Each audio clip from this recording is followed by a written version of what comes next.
Joy. Okay. Anyway, I'm Joy Harjo Chifkiros. I'm a member of Muskogee Creek Nation and Ogiabova or Hickory Ground Ceremonial Grounds. And I'm speaking to you from Tulsa, Oklahoma. And I'm really happy to be here with you. Yeah, I did start University of New Mexico in pre-med, but I had came to UNM not directly, but I had been a high school student at the Institute of American Indian Arts, which was then a Bureau of Indian Affairs school, much different than it is now, which is a full-blown arts college, primarily Native arts. And, but I didn't come prepared for pre-med classes. I had, been at an art school and I'd always I did well in all of my classes, but I'm going to start by reading you, I guess, a poem to open, and then something about my interest in, how I wound up going to UNM to start out in pre-med. That I think one of my earliest impulses as a child was healing. So all of the work I do tends to go in that direction, whether it's trying to heal a family, a person, a time, historical trauma, all of it. My poetry moves in that way. And I have a new book that's out. I have my first copy. It will be out September 7th, called Poet Warrior. And that's really the trajectory of the book, is going through, it's through my life, but it's not just my life, it's family members and so on, all the things that we go through and how those stories become healing story. I even tell a historical story and say, this is a healing story because we're human beings in this story, and it helps heal the story of natives in this country.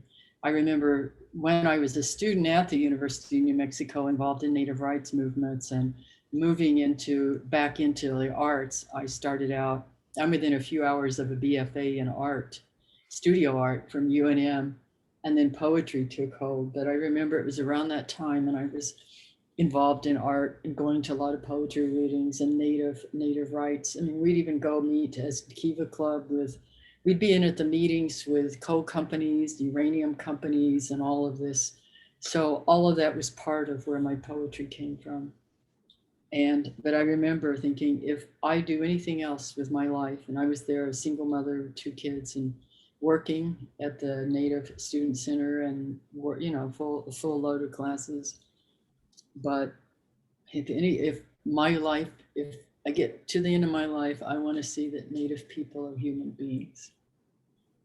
And that sounds so ridiculous, almost, but it's not. So this poem is called Sunrise, and I think we're all looking for a sunrise moment in this time of where we see environmental damage, which was predicted. I remember I always loved to go anytime I could to get in a circle of Native healers and listen to what they had to say, as a young person. And I hear them talk about the times that we're seeing now. And so we're in those times that were predicted, and we always have choices. I mean, the best choice is to take a deep breath and be prayerful and honest and walk forward, breathe deep, and take the best care that we can in everything that we do. And but sometimes, like, here's the Delta variant coming back, and we don't know, fires everywhere, floods, all kinds of, losing our children to suicide. There's, heroin. I was researching for a play that I'm doing, a story, and I was just researching before this call, can you sprinkle heroin in a marijuana cigarette? Because of what the characters, these young people are going through, really beautiful young people, but it's part of this long story. Yeah, I think people don't realize that poets research. We do. I think a lot of times people think, poets, you just get, some idea, then you write it down. You have to be inspired. And then some of you are crazy because you just take drugs to get inspired, or live crazy to get inspired. But no, that might be a different kind of mode or concept. But we do a lot of research. There's a lot of listening and a lot of being quiet and listening and revising. like this poem, Sunrise, in the memoir, I've revised hundreds of times to get it just right. And research, it's always research. Like the cottonwood trees are here, and I could tell you a lot about cottonwood trees. I miss them. I live here in Tulsa. I came back. I left here to go to Indian school, and my screen went black, but I can still, am I still on and everything? Okay, that's cool. So I'm going to start with this poem, Sunrise. Of course, sunrise is a good place to start, in the east is a good starting place. And this was kind of a prayer, like coming to a point in my life, like we're all coming to this point of like, where is this going to go? The story feels unsteady, I think, in the whole country and the whole globe. And we're all, we're dealing with that with our family members, I think there's a lot more depression, anxiety, and so on because of the times that we're in. And these are the times that all of us are called on to stand strong. And poetry helps us do that. The arts, poetry helps us to stop and reconsider meaning and the meaning of our lives. Sunrise. Sunrise, as you enter the houses of everyone here, find us. We've been crashing for days, or has it been years? Find us beneath the shadow of this yearning mountain crying here. We have been sick with sour longings and the jangling of fears. Our spirits rise up in the dark because they hear doves and cottonwoods calling forth the sun. We struggled with a monster and lost. Our bodies were tossed in the pile of kill. We were ashamed and we told ourselves for 1,000 years we didn't deserve anything but this. And one day, in relentless eternity, our spirits discern movement of prayers carried toward the sun. And this morning we are able to stand with all the rest and welcome you here. We move with the lightness of being, and we will go where there's a place for us. So we all have a story, and the story of becoming a poet. Becoming a poet isn't something really, that people usually set out to do. I didn't. You don't have a table at career day that says poetry, because it's really not a career. Certainly it's become a way I make my living, but that was not, it's not really, I think of it more as a calling, like art, and often artists and poets, we do many other things. I think in our traditional cultures, we cross, it's not so specific, you can have a healer or be a healer and also, work in other, in other areas, be artist. A lot of artists that I know are also healers, actual, healers as a practice with their communities or family members, as well as with their art. So I'm going to read this little piece. It's about starting my first hospital experience, other than being a, patient, et cetera, was cleaning hospital rooms here in Tulsa. And then I wound up in Santa Fe. I left Oklahoma to go to Indian boarding school and came back, gave birth as a teenage mother at the old W.W. Hastings Hospital in Tahlequah. And then went to, went back to Santa Fe. And I was working, pumping gas at a gas station in a mini skirt. So there were cars lined up, and I was like 19 years old. And then there was a notice in the paper about nursing assistants and 8 weeks training. And it was 6 8, it could have been 4 weeks, 8 weeks, something like that. And you would have a job and you would even get paid while you were being trained. And that just fit right into the pocket of what interested me. And that's how I wound up as a pre-med student at the University of New Mexico. So I'm going to read, and then I might, and I'll read a little. I guess I'll read for 25 minutes, and then there's a lot we can talk about. In 1969, I embraced an opportunity to receive nursing assistant training at St. Vincent's Hospital in Santa Fe. As one of the top 2 graduating students in the 8-week program, I had my choice of departments and chose pediatrics. Just a year earlier, I had been cleaning rooms at St. John's Hospital in Tulsa, Work I loved, especially because my working partner, whom I'll call LMA, was one of the best and most hardworking employees in the hospital. She trained me unofficially and for no extra pay. We dusted, cleaned, and swept hospital rooms and hallways. She made the physically rough job joyful because she brought the best of herself to every task she undertook, even to the way she wielded a hot comb to straighten her daughter's hair. I can still smell the singe and the grease from the comb that heated on the stove. I hear the laughter as stories unwound. She lived near where my parents briefly owned a bar north of Apache Street. My father and his party friends destroyed that bar by running into it with my father's truck in the very early hours of the morning.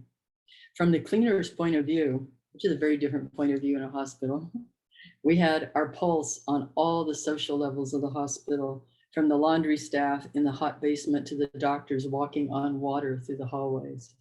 Even though we were just cleaners, we visited with the patients, some of whom got to know us and look forward to seeing us, especially LMA. I was her quiet shadow, but I had muscle and will, and I knew how to work hard. Later, as a nursing assistant at St. Vincent's, my job was to handle routine patient care, like bathing, taking vital signs, and assisting patients with eating, walking, and repositioning. Nursing assistants also provided and emptied bedpans as well as restocked supplies. We worked with every age, from newborns who had been born outside the hospital to teens. My favorite shift was from 3 to 11 p.m. I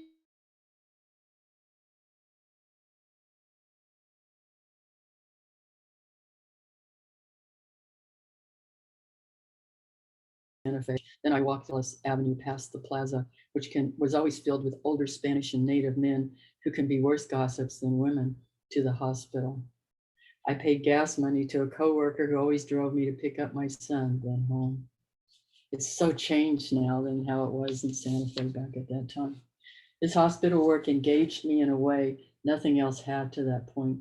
My innate impulse is healing, which is also standing up for justice, which can heal hearts and nations. When I walked into each child's room, I felt a sacred tenderness. Children are fresher from our spiritual home. And when they are ill, highly vibrating spiritual helpers crowd the room to help. You can feel them. For children to suffer is nearly unbearable because no matter how you tell the story, it will never make sense.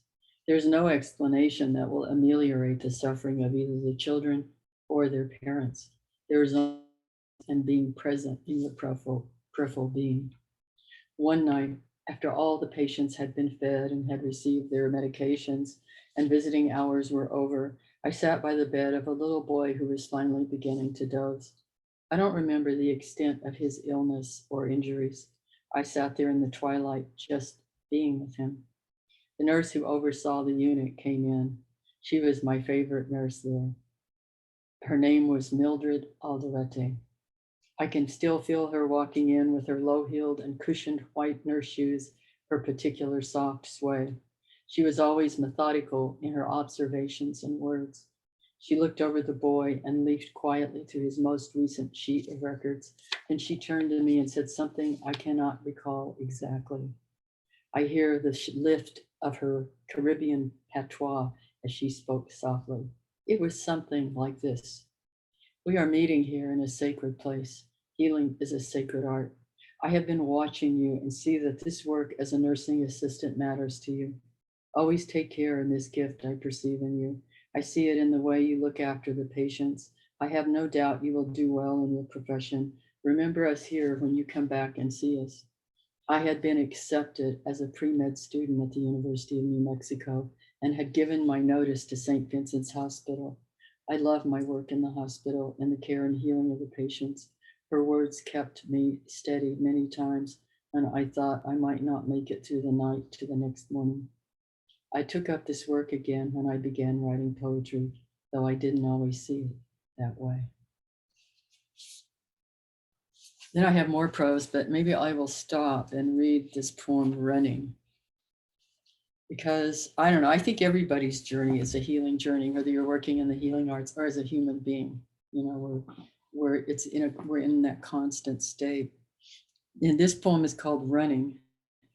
Sometimes I write about things difficult, not to point fingers. It's never about judgment. Judgment doesn't help anybody, but to try to understand. And sometimes the things just surprise me. Like I wrote a poem, I'm not going to read it now. It's really long, called Washing My Mother's Body.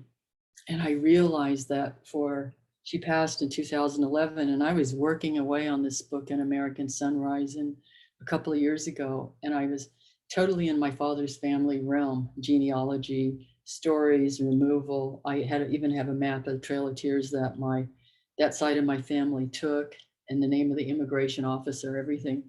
And then here comes this poem, and I realized that I had wanted to wash my mother's body. Now, I had never seen that done. I knew people did that. And it was so strong in me. And yet, my sister has different ideas than I, and called the funeral home immediately.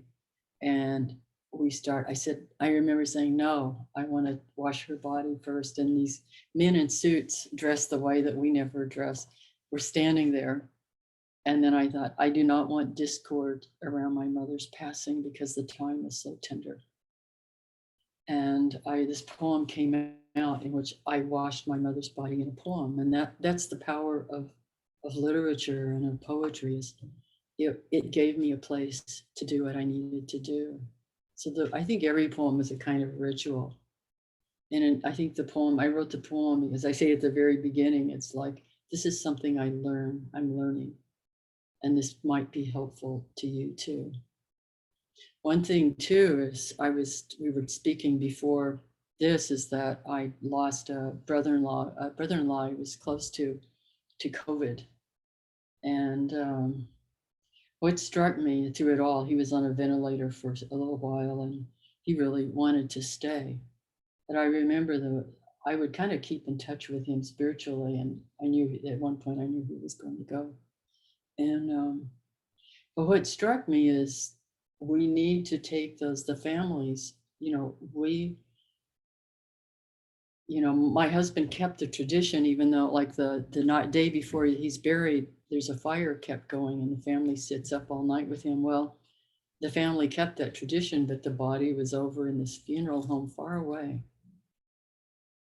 And I also this is another thing, you guys will probably think I'm crazy, is that the body, I've learned, being present at deaths and then watching, now I understand why in our tradition, we bury after 4 days, because it was longer, because for a lot of different things, just didn't have, so it took almost 9 days, and it got heavier and heavier and heavier.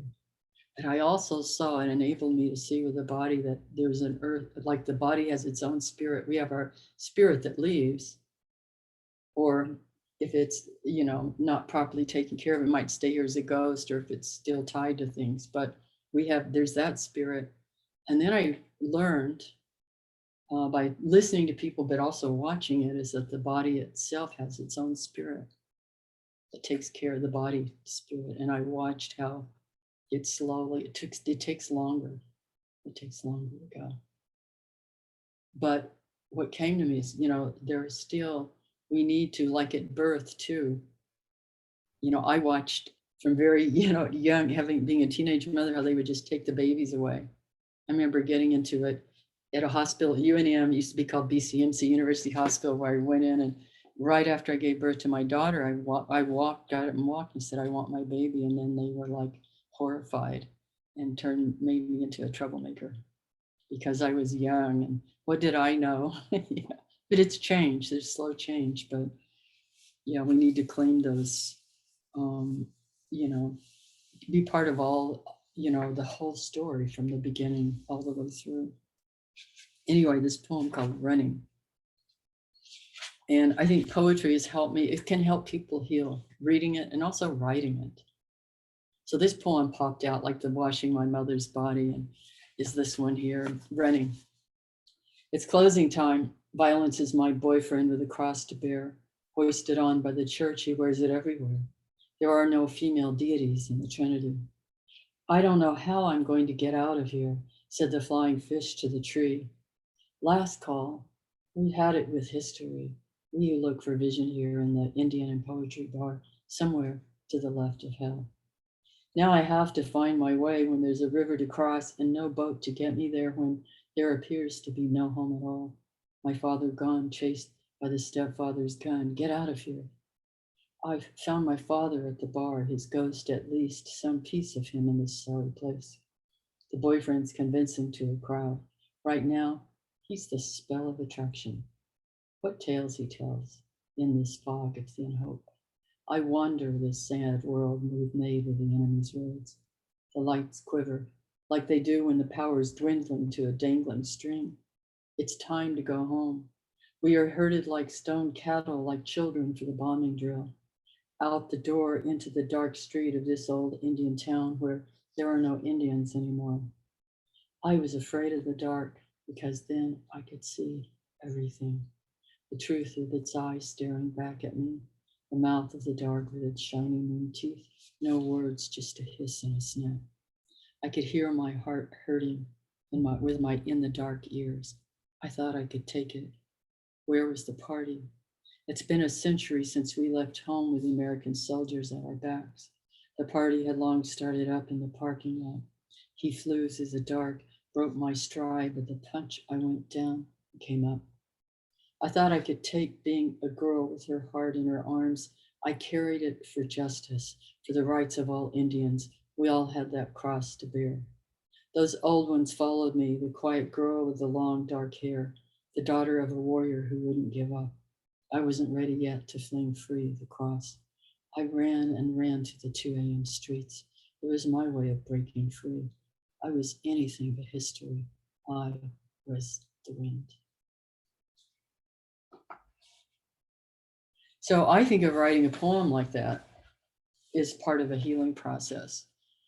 You know, it's if you leave stories buried or you bury them out of shame or all the things, you know, they eventually, I've learned in my life that eventually they surface, and they often surface in unhealthy ways, in heart attacks. I mean, even in things like that. I mean, certainly you can think of all of the mental, you know, everything's a spiritual affliction or gift, but they emerge somehow. And so I like having them emerge in poetry. I mean, I like dealing. It gives me a way to deal with it. To deal, we all have our ways. For some people, they go to target practice, work out in the gym. I love that too. But there's a lot of different ways that, you know, that become part of a path of healing. You know, becoming a physician or working in the medical field. So let's see. I guess I'll read one more piece and then open it for Q&A. Or should I read just a little? I don't know how much longer. I'll read this one. This is enough. What's that? Oh, I said, please go for it. Okay. This one is called Rainy Dawn. And I wrote this when my daughter was turning 14. Because, see, poetry can be useful. We have all kinds of songs. We have songs for planting corn, for burial, for sunrise, all kinds of songs. Although most of the songs these days, like 99%, are falling out of love, attracting somebody, falling in love. But this one I wrote to make a place of safety, you know, a place. I actually thought of the poem this way, and I think of it this way, as a place for us to, so that it will go well, so that she would make it through, because I could see some of the tests, you know, tests we all go through. We all need those coming of age ceremonies that we used to always have, and which I've done for my grandchildren. We all need those that say, well, here's the doorway. You know, here's a kind of a ritual doorway.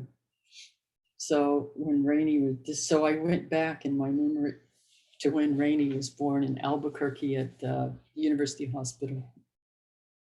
And I was thinking about that. Because she was born in Albuquerque and she's half Acoma. I also think of the poem as a poem to bring rain if you need it. I always say that because if it's flooding, you don't want to bring more rain. So I think of it as a poem to bring rain also. I can still close my eyes and open them 4 floors up, looking south and west from the hospital, the approximate direction of Acoma, and farther on to the roofs of the houses of the gods who have learned there are no endings, only beginnings. That day so hot, heat danced in waves off bright car tops. We both stood poised at that door from the east, listened for a long time to the sound of our grandmother's voices, the brushing wind of sacred wings, the rattle of raindrops in dry gourds. I had to participate in the dreaming of you into memory, cupped your head in the bowl of my body as ancestors lined up to give you a name made of their dreams cast once more into this stew of precious spirit and flesh, and let you go as I am letting you go once more in this ceremony of the living. And when you were born, I held you wet and unfolding like a butterfly newly born from the chrysalis of my body, and breathed with you as you breathed your first breath. Then was your promise to take it on like the rest of us, this immense journey for love, for rain.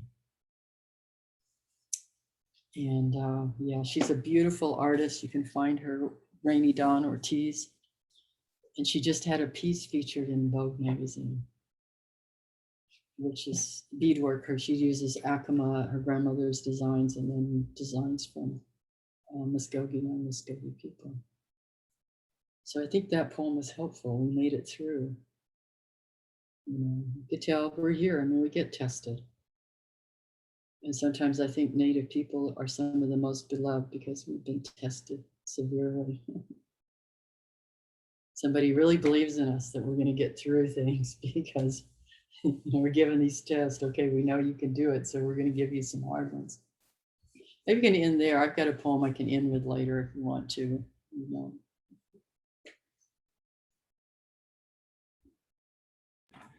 I was curious, did all of you on um, any questions that you wanted to just put out there about what Joy's spoken about so far, or just related to that, or thoughts that you wanted to share? If so, put that information in the chat, please, and we'll figure out a way to bring it to the fore here.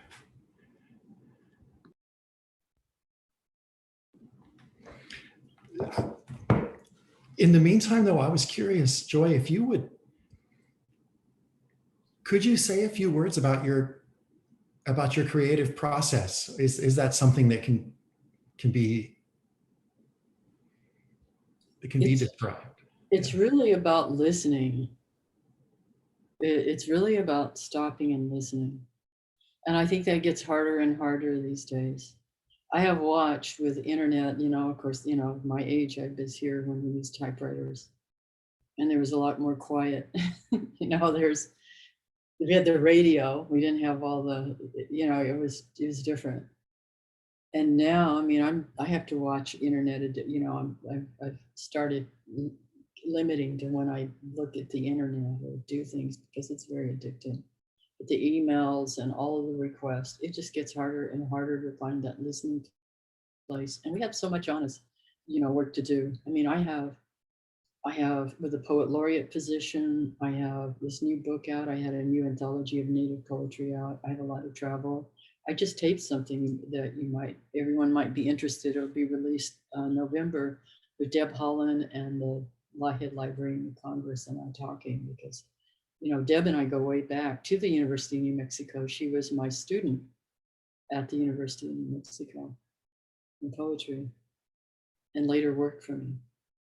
So, but we all there's just so much pulling on our time and everything seems to be faster and faster. So we all need that time to speak, to listen to our spirits, just to listen, to be just to be. And that's an essential part of the creative process. We're all creative people. You know, it's an ongoing process. And so that's for writing. For me, it's better for me in the early or sometimes late. This morning, I have a deadline to finish this play. And if I fight it, I've learned if I just go in and think, okay, I've got to get this done, it doesn't work. It just doesn't. So I had to kind of let it go. And then I like to read things. Sometimes I like to read about quantum physics. Every once in a while, I get locked in Grey's Anatomy, just studying, or I'm reading about acupressure points right now. Just things like that. And then I put my mind, or I read history, which is difficult to read. I've been rereading because I want to know as much, really, to kind of see what's going on and have some insight. So that's important too. And listening to music, all of it. I miss sitting with older people because now almost all my teachers are gone. But just listening to plants, you pick up a lot. So that's an essential part. And of course, as you know, there's a craft to it, just like in your medical professions, there's a craft to what you do. And you can always hone it and refine it. There is no end to learning. It's no end. I don't know everything. The older I get, the more the more that I know that I don't know. So yeah, but there's a craft. To write a poem. Yeah, there's that inspiration. We all have that. Some of the biggest scientific discoveries have, they become inspired, but they also come out of the hours of all the work, the listening and practice. So a lot of it's practice. Thank you for that. It reminds me of something I've heard you talk about, and maybe perhaps another interview. You had mentioned, well, basically the things that we're facing that are vying for our attention. I think I've heard you use the phrase, the economy of attention, and how our attention is just being pulled in so many directions, and how that could work against our ability to listen. Yeah, that is true. Because I also have a lot of responsibilities being a woman here with my people, and I'm a great grandmother too. And I have people ask how many kids. Well, I have two I gave birth to, but I have two long-standing stepchildren, 5 more. And I keep adding on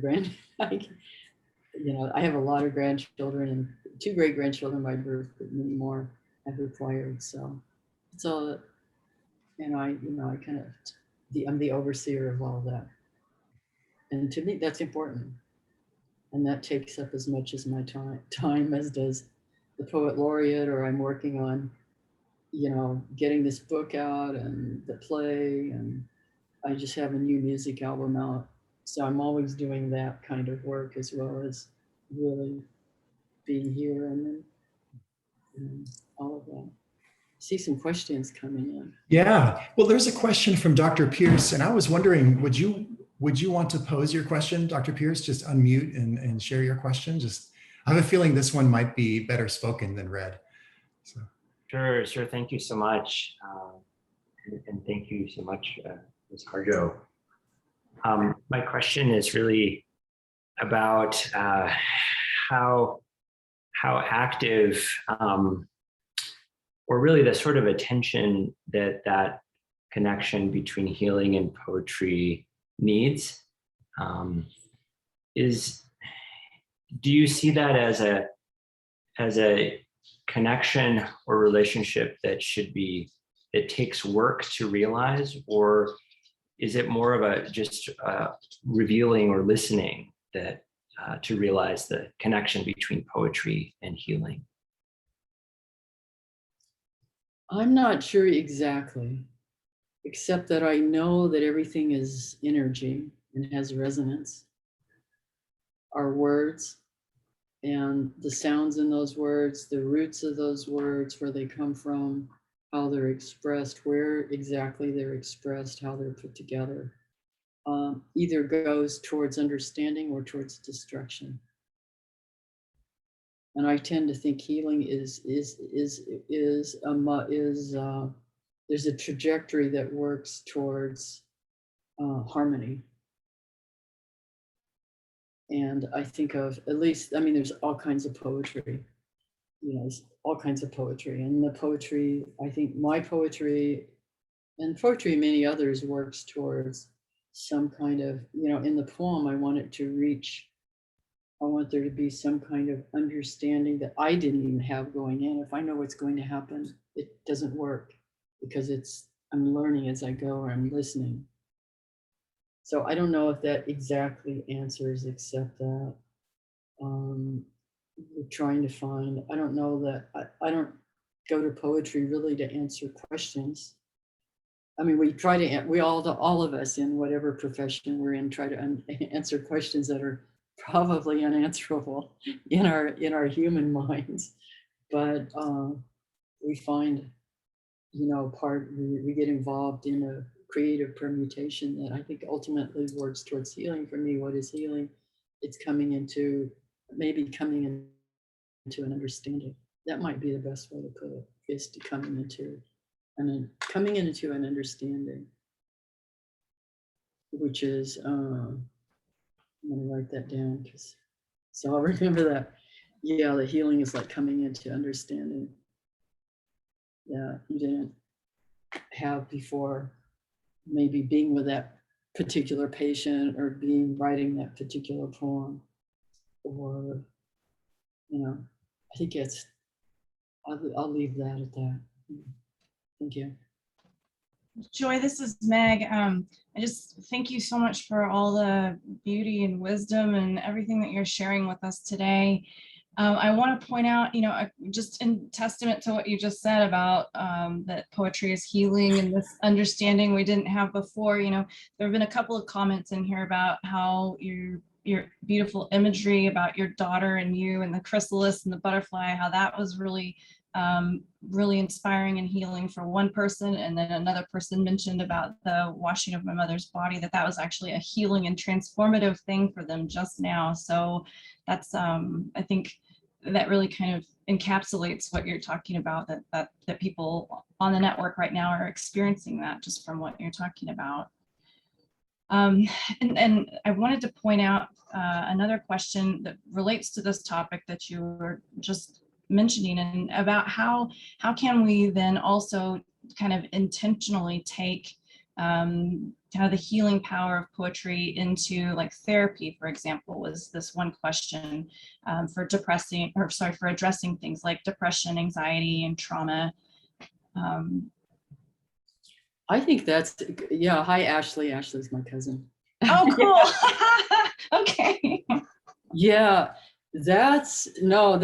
I think that's, I think poetry, when I started writing poetry, I realized I was having what they would call, I don't know if it was I'm not a nervous type, particularly a nervous breakdown, but when I look at the way Crazy Brave kind of talks about it, my previous memoir, and it was then I started writing poetry that, I was painting, but it started giving me words when I had no words. And I've seen it work in jails. And I used to, when I was really young too, when I just started writing poetry and I would be late 70s, I remember going, or early 80s, I would go up to Alaska and go to the prisons. There are a lot of them, prisons and jails. I remember first time I go into this jail, they open the door, unlock it, and say, we'll come back in a couple of hours. And I'm in there with all these guys. But it wasn't, by the end of it, they were crying, they were writing poetry. A lot of them knew poetry by heart. And the energy had shifted. And they saw it, it's a tool. And I think it's, it's helped. I think it can help anyone, whether that's your, you call your poetry healing or not, or therapy poetry. I don't really necessarily call it that, but it's very helpful it can be very helpful and can be integrated into, into any kind of mental health program, just sitting and writing, even reading poetry and writing and having patients express. It gives you a way to express that may not be so literal. Sometimes to literally express something is difficult. I'm going to see if I can find quickly. I don't want to take up a lot of time, but I had a cousin, and I'll just tell you the story if I don't find it. I write about it in this memoir. A cousin named Tiffany from Okima, but she went with her mother she and her mother and my cousin wound up in California, and she wound up in prison. She had an addiction, and anyway, I write about it in my new memoir, but I'll just tell you about it. and she was in prison, and she was older. She went in there for doing something, driving a getaway car, something, something stupid, you know. We've all done things, and maybe not that, but I knew that she, you know, she wanted. I told her what would help her. She would ask me. I don't remember, but I stayed in touch with her in prison. I said, write your story. I said, that will help you. Writing. Just write down everything. Doesn't matter what it is, and I'll be your witness. Because it's good. I mean, I think the thing with with writing too, it's you can do it for yourself, but there's something I think in the healing process when you have a witness. I said, so write, and you know, I'll be your witness. I said, you can write whatever you want, whatever you have gone through, what's been bothering you, whatever you want to say. I said, I'll be a witness. If there are things you don't want me to read, staple the pages together and I won't read them. And so she would send me, I had writing material sent to her in prison, and she would send me these packets, thick packets of writing, just longhand, just writing out some horrendous things that had happened to her in her life. You know, from growing up in Okima and then being around alcoholics and just so much that she had gone through. And she said, you know, she said it was very helpful. Although she, you know, it was, you know, I think it can be very helpful just to tell the story. I think for me in my own healing, what was a major turning point, you know, and I was a student at UNM, and I was, you know, I think about it, and I know I had a lot of spiritual help because at that point I was a single mother going through it. You know, it was just at a weird point when suddenly I felt like I was going to die or be destroyed. I don't know how to explain it. And I felt safe in my home, but I had to go out every day and go to school. I had to keep going because I had been banished from my family for speaking the truth. And there was nobody there for me, no family, no one. And so I can see now looking back, you know, all the parts that came up to it. And everything had blown open and I couldn't swallow. I mean, there's all of these things I felt when I went out, I was going to be destroyed. Yet I managed to go to school every day. And I remember one time sitting in a classroom, and I knew that if I kept sitting there, I would whirl apart into a million little pieces. And I thought, because there's always the part of me that's real curious and interesting. So then there's the other part that says, I wonder what that would look like. And then the other part says, well, we don't want to see that happen. You know, I have a lot of pride. Says, I don't want that to happen in front of people or in a classroom. So I got up, and the teacher, you know, I didn't usually get up and walk out of class. And, you know, as a young woman, you could have started your period, you know, there's things. So I got up. I remember walking across the classroom to the mental health center, and they immediately put me in with some kid. And I started saying, and I realized he had no idea. There was no place I could start in this story because he wouldn't have no idea. So I just walked back. And I dealt with it for years, actually for some time. It wasn't as bad. There was a period where it was horrible, but I managed to make it through. And I think that's with a lot of spiritual help. But in my art, I started writing. And that's when I wrote that poem, the fear poem. I release you, my beautiful and terrible fear. I release you. You are my beloved and hated twin. See, that poem helped heal me. But now I don't know you anymore. I release you with the pain I would know at the death of my children. You are not my blood anymore. I give you back to the soldiers who burned down my home, beheaded my children. I give you back to those who stole the food from our plates when we were starving. I release you, fear, because you hold these things in front of me and I was born with eyes that can never close. I release you, I release you, I release you, I release you. I am not afraid to be angry and I am not afraid to rejoice. I am not afraid, and it goes on, I'm not afraid to be loved. I take myself back, fear. That poem, and that's how directly and immediately poetry helped heal. And this poem has helped a lot of people. It was beyond me. I was still a very young poet, or becoming a poet. I don't know that I call myself a poet yet. At that point, I was just learning. But that's how poetry, and it can do that. You know, other people's poems can help, you know, can help heal a country, can help heal a family. because it's ultimately, it's about healing a family. Any of these, it's about healing. I studied for a while, and she passed with a Kumu, or a teacher in Hawaii, who taught Lomi Lomi and spiritual healing. And she taught Ho'oponopono, which is, I've learned there are a lot of versions, just like anything. Everybody has their own version of an origin story, etc.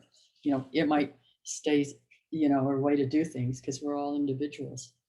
But ultimately, essentially, Ho'oponopono is that, you heal, maybe you heal one part of a person, but that goes to healing all of them. Or you heal one person in the family, it's about the whole family. And there's been a lot of brokenness. I mean, right now we can look at the earth and see there's brokenness in our relationship with the plants, in our relationship with each other. There's a lot of brokenness. And so, yeah, and poetry is about, I guess, again, bringing some kind of understanding. And Joy, I'm like, this feels to me like such precious time to have you right here, right now, with all this that you're sharing with us, especially in this really kind of precarious time. And I love how you said that right now the story really feels unsteady. And it feels like that to me. And I'm thinking we have so many questions and so much interest, and we could go on for days. And I know we'll never get to that. I'm just wondering if in the last few moments that we have together today, as we're talking about, healing and this whole experience that we're having in this time, and as this family, as this group together, as this everybody witnessing this time that's so uncertain, what words of wisdom or healing, or how can poetry help really kind of pull us through right now with all that's going on and with all that we're experiencing? Well, again, it's poetry. Poetry is like taking that space and listening. I mean, a poetry demands that you listen. There are a lot of poets. There's a lot of Native poets. I helped edit an anthology of over 160 Native poets, historic one called When the Light of the World Was Subdued, Our Songs Came Through. And so there's many poets out there who've been here forever, historically. I think what I'll do is read a poem that I wrote. I think of ritual. I think it's important to be in touch with ritual, and we're all in ritual every day with sunrise, the different moon phases, sunset, we are all in a ritual with each other, with the earth. And to me, a poem is a ritual. Even, a poem, you have an opening, you have a beginning, middle, end, and it's working towards something. But I'd like to read this one because it came to me, and it reminds me that we're all in this process, this journey. I call it a journey. We can call it a journey for healing, for understanding. It's not always pretty. We lose parts of ourselves. We can lose parts of ourselves along the way. But it's from those challenges we learn most, the hard parts. And for me, I think I didn't finish this earlier, the major turning point certainly was with poetry, but also learning that to accept even the hard parts. Sometimes we grow up in such a Disney culture and the overculture, and yet we're here to, when we're in the thick of the hard parts, it's the time, it doesn't mean it's the time of the most opportunity. We're called to action. But I wrote this thinking about what we how we lose ourselves, and how in that period of sometimes we have to gather ourselves back together.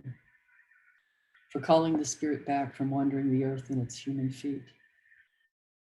Turn off put down that bag of potato chips, that white bread, that bottle of pop. Turn off that cell phone, computer, and remote control. Open the door, then close it behind you. Take a breath offered by friendly winds. They travel the earth, gathering essences of plants to clean. Give it back with gratitude.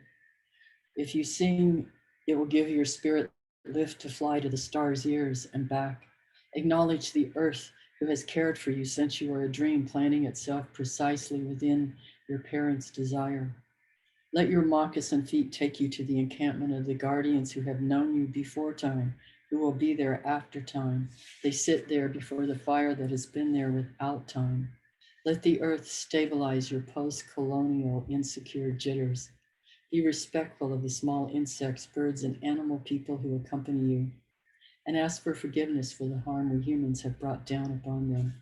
Don't worry.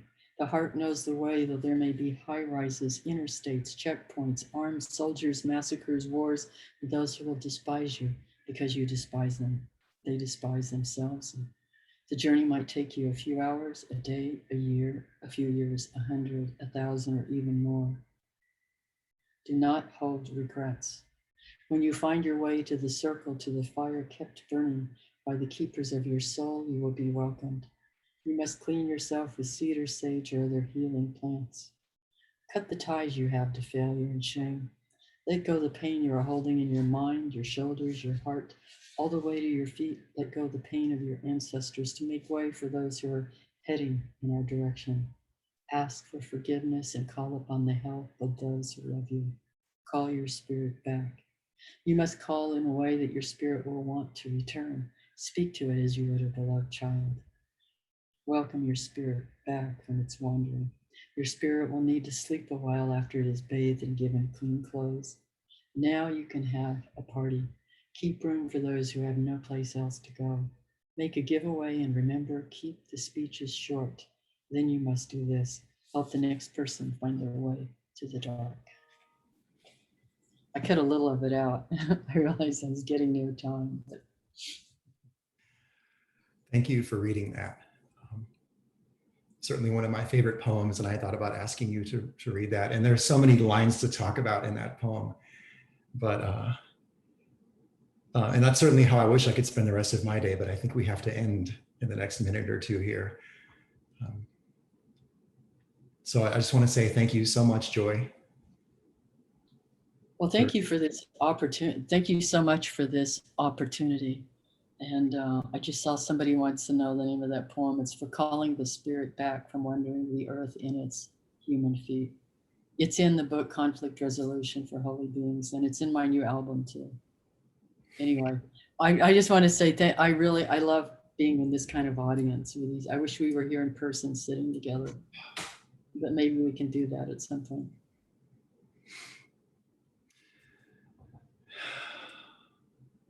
Well, thank you again. And I want to say thanks to all of you for being here today and being with us for this last year. This was our last session for this series. We're going to be taking a hiatus right now. We don't know exactly when we'll come back, but if you look in the chat, you'll see that there's a link you can click on so you can make sure you're on our email listserv. Because when we get started, when we start back up, we will really want you to know who we're going to have here, so you know whether or not you want to join us. And also in the chat is the link to get continuing education credits. And so you can click that and get those credits.